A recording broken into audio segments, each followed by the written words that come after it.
السلام عليكم وأسعد الله أوقاتكم حبايب قلبي. أصدقائي، اليوم جبت صواص كتير حلوين سبحان الله.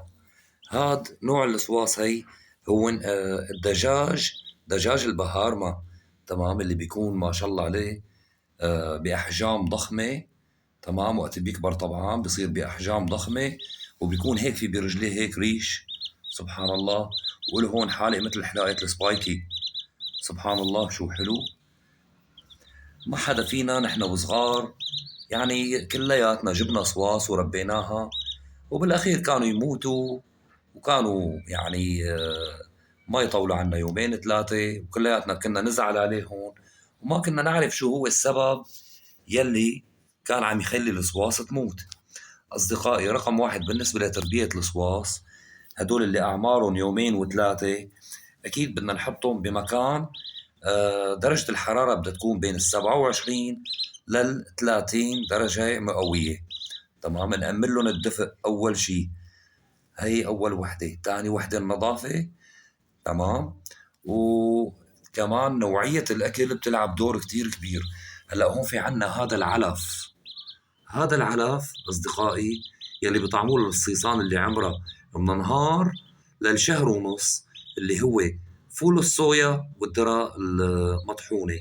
تمام، هذا من اليوم للشهر ونص بنعطيه من هذا العلف، وبعد شهر ونص بقى بنعطيه الخلطات الثانية اللي بتكون المرحلة الثانية، بيكون الصوص عمره وصل للشهر ونص، بعطيه الخلطة الثانية بتكون مكثفة أكتر لتعطيه كمان صحة وزيادة وزن أكتر من هيك. يعني بعتقد بهالفيديو ذكرتكم إنه كيف نحن كلياتنا نحن وصغار جبنا صواص وربيناها.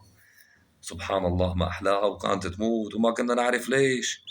وهي القصة إنه بدها دفى. تمام، والعناية بأكلها ونظافة فقط لا غير.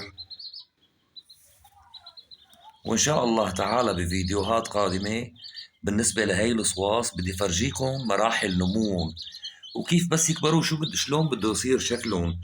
يعني دجاج البهار ما كيف بيتحول شكله من الصوص لوقت اللي بيكبر.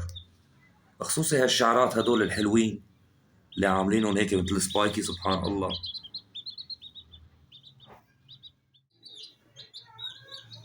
واكيد هلا اصدقائي بنكون عرفنا ليش كنا وقت نجيب الصواص هي وصغيره كانت عم تموت، لانه ما امنا لهم 3 شهور العلف المناسب ودرجه الحراره. تمام، والنظافه. وان شاء الله تعالى بس يكبروا شوي تانية انا برجع بصور لكم اياهم.